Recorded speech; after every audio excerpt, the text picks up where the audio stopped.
I'm happy to be here in Tokyo and happy to have the opportunity to do something, a small something for Oxfam again.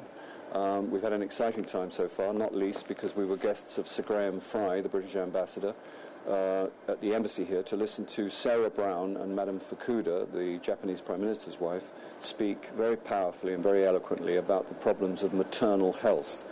One of the Millennium Development Goals around which there has been zero movement. Indeed, nothing has changed in that area in 20 years. Both Madame Fukuda and Sarah Brown spoke very inspiringly about this matter, and Japan actually have a very magnificent track record, and their child mortality rate is one of the lowest in the world. I then went and pranced about in the rain around a big sign, big freestanding letters, which spelt out the words, "Act Now." And I shamelessly air guitared, which I promised myself on the way there that I wouldn't do, but I always do it because I get self-conscious having my picture taken, and I think I probably might as well arrange to look stupid rather than just look stupid. Anyway, so I did that, and it's been great.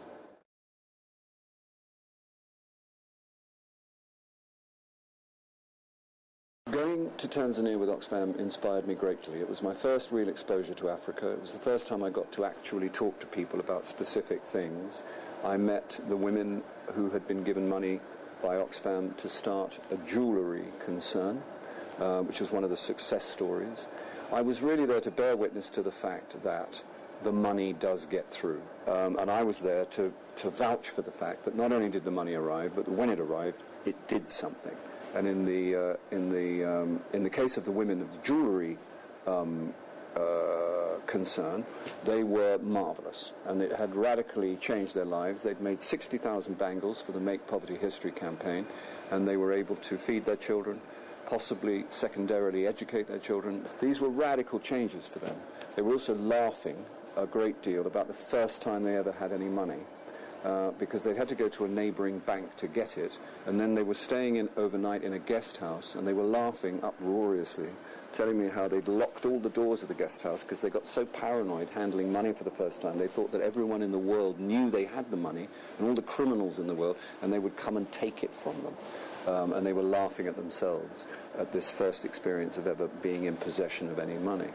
And I also met a young boy called Samwell, who, when I told him about the G8, which he'd never heard about before, you know, he was a 13-year-old boy, he was excited to hear that there were 8 rich countries who were going to discuss his situation, and he wanted their names, and he wrote them down in his exercise book, because he fully expects some action.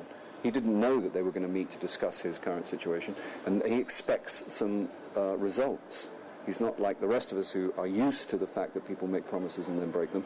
He hasn't got that far yet. He just fully expects something to change, and that he might get educated, and that he might have decent, basic human rights.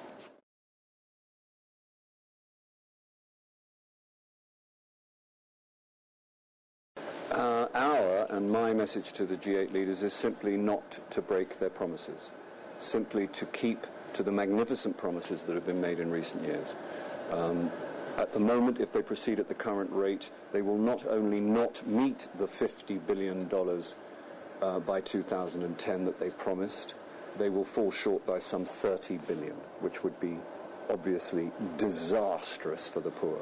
It's already a critical and catastrophic situation, and this would result in millions of lives being lost.